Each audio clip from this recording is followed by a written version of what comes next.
Hello again, and thank you for joining Jeff and Jenny's Classic Restorations. Well, today a bit different. We're back to the MGHS. I'll explain to you when we get going onto it, but basically it's to change the front discs on there. Now, it's only done 8,000 miles.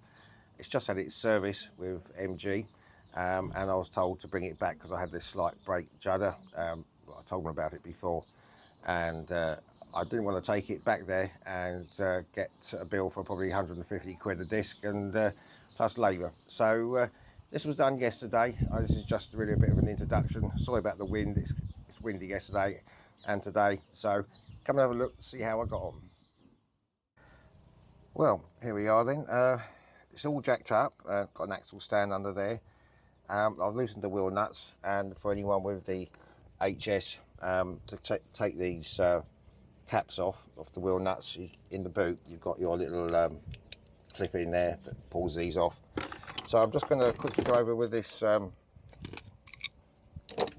this first of all and get the actual wheel off. I should have been ready here, shouldn't I? There we go. Right.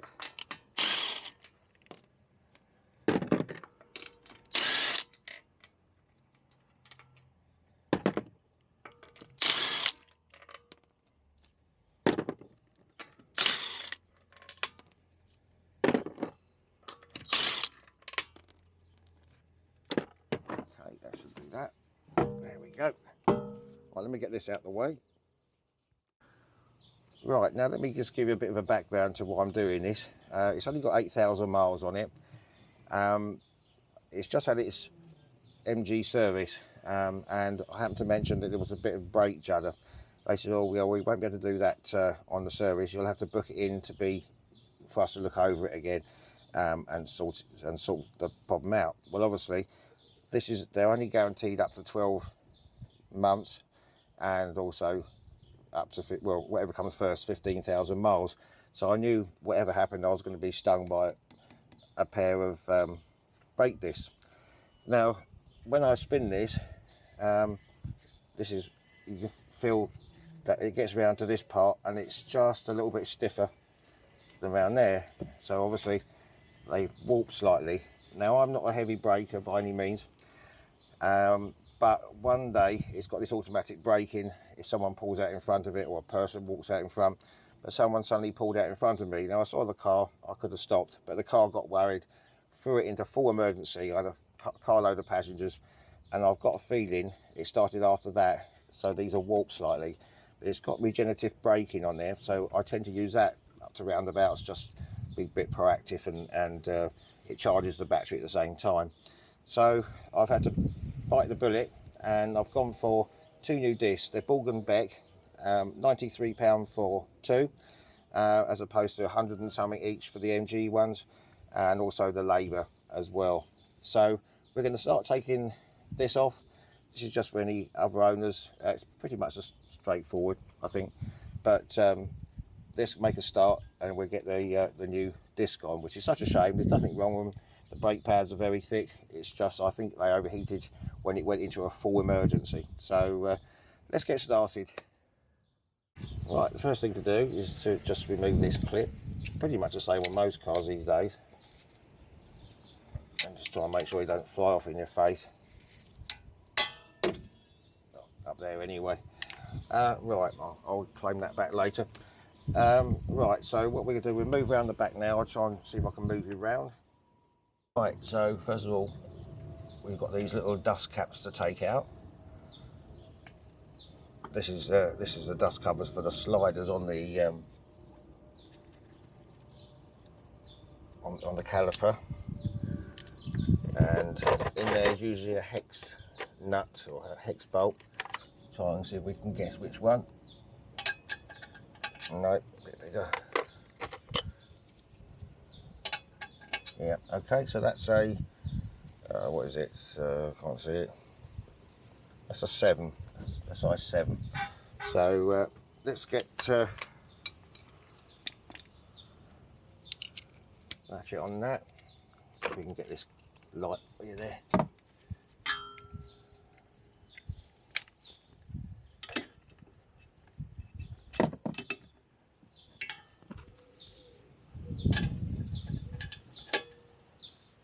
and I'm hoping he shouldn't be too tight. If we get it the right way, sorry, excuse my hands in the way a minute. Just make sure we get it the right way round. I think it's the other way. There we go. Sorry. Sorry.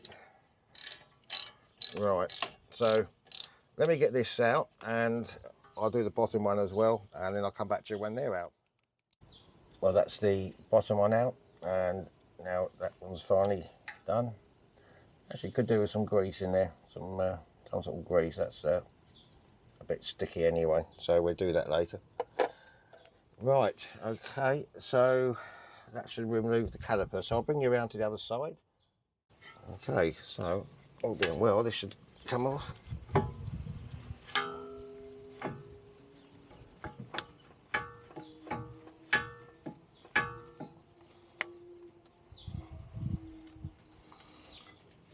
I bet I'm on the stiff bit here, and I try that.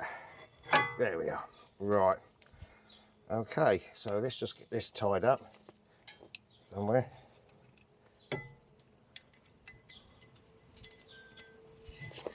Go out the way here for a minute.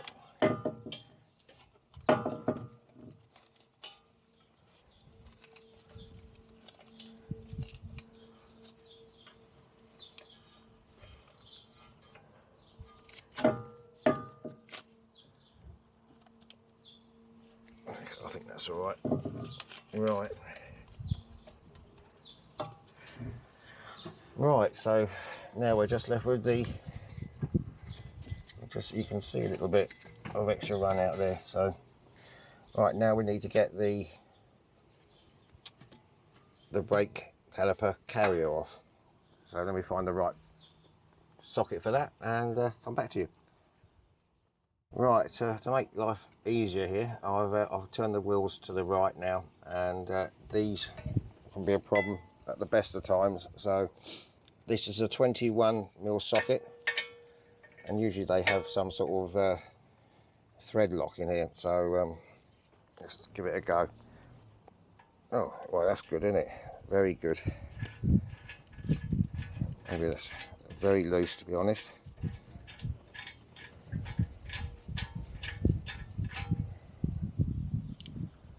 Yeah, no thread lock.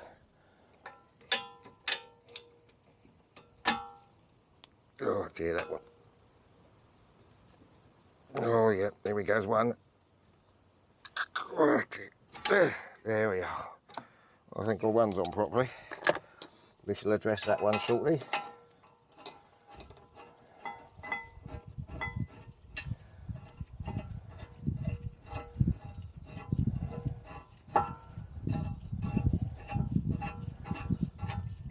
There we go, and that's that off.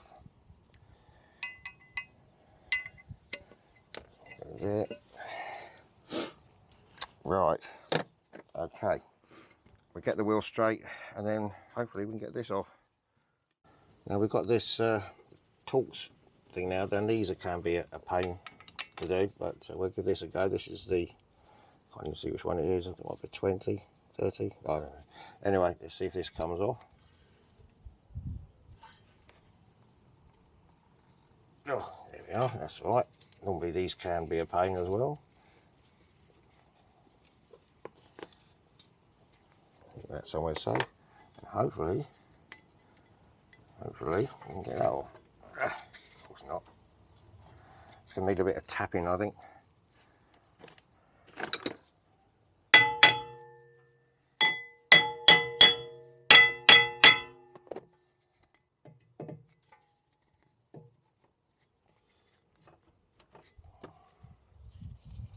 There we go.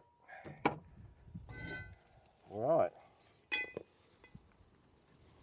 Well, I say it's good condition, but I think it has just slightly warped slightly. So, so we'll sort that out. I'll get some copper slip in now, I think.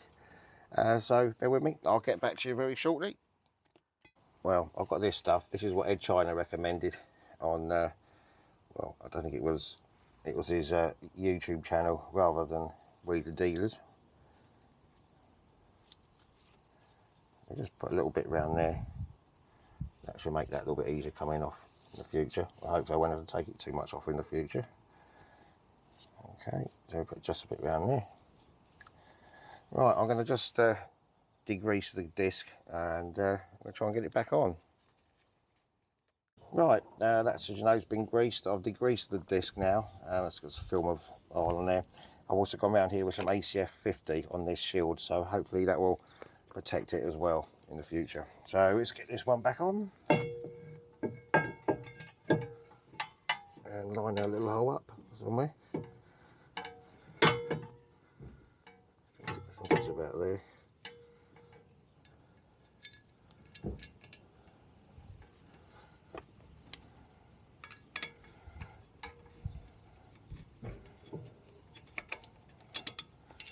Obviously not.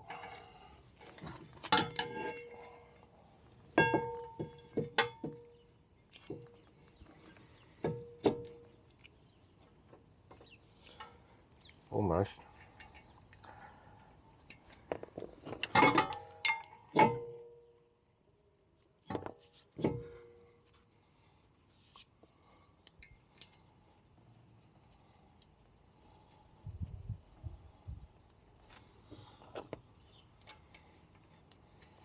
There we go. Oh no, we're going there. Almost. There we are.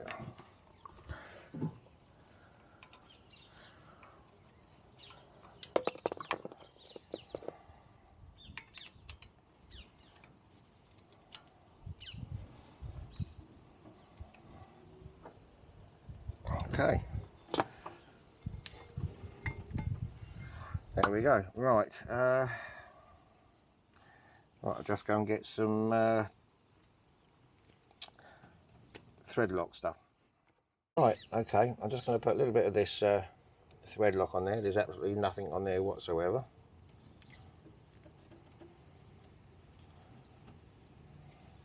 Sometimes this is why I like to do my own maintenance. Right, okay, so let's get this one started.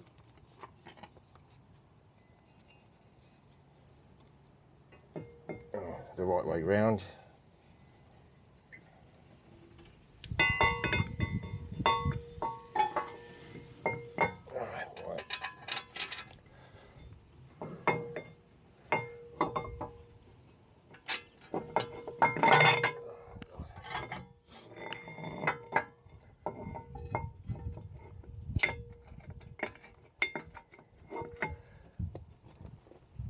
Perhaps we'll do it on the bottom to start with.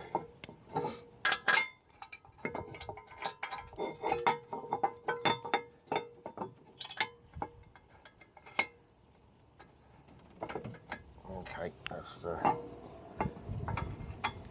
we go. Okay.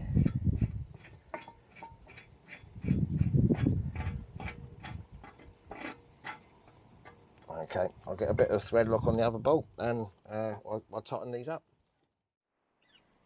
Okay, so let's try and get the... It's not going to fit, is it? It's going to cause problems, I'm sure.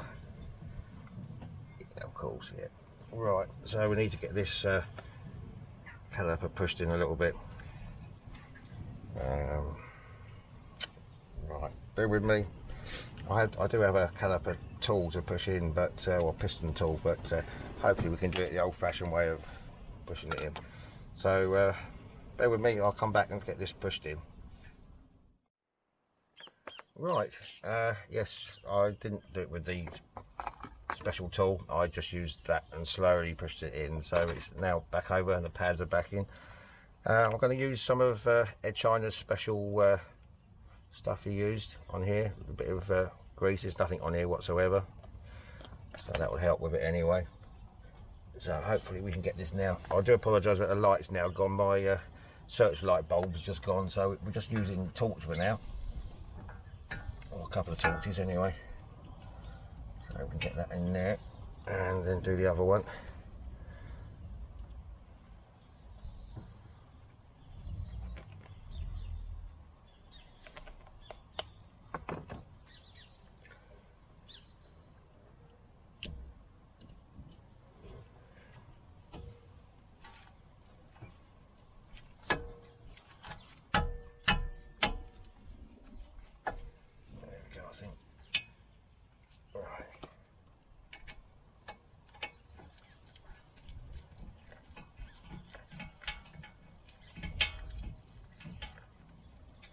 Right, let me get these in and I'll be back to you again.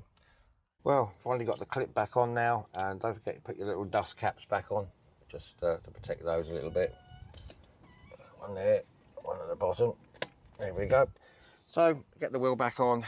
I haven't got much light left now, and I'll try and do the other side before it gets too dark. So as I do hope it does help somebody. I know damn well if I took it to MG, they would say, yeah, oh yeah, it's your disc that walked out of warranty, so you pay for it. So basically I was going to do it myself. They're Ball & Beck discs, and I'm sure this will solve the slight brake judder, but I can't stand things like that. So I have to make sure the car never does an emergency stop on its own. It really does brake hard. So I very rarely brake hard, and I very rarely use brake discs. I've never replaced brake discs on a car that I've owned. I've replaced them when I've got the car, but not that I've owned it, because I like to be very gentle on the brakes. So anyway, I hope you did find this interesting a little bit, and I'll get the wheel back on, get the other side done if I can tonight, and that's that. Well, I hope you did enjoy that. Hopefully it does help some people. It's a pretty normal sort of job with discs, but if it can save you a little bit of money, just do it yourself. And we've been out for a little bit of a run this afternoon, and it's fine now. So I think it was just the brakes overheating with this. It's got like a little radar thing in the front that stops you in an emergency if someone walks out in front or a car pulls out, and that. And I think it was that heated up the brakes. But so if you're going to MG, just do it yourself, a lot cheaper. So until the next video, you take care. We'll see you soon. Bye bye.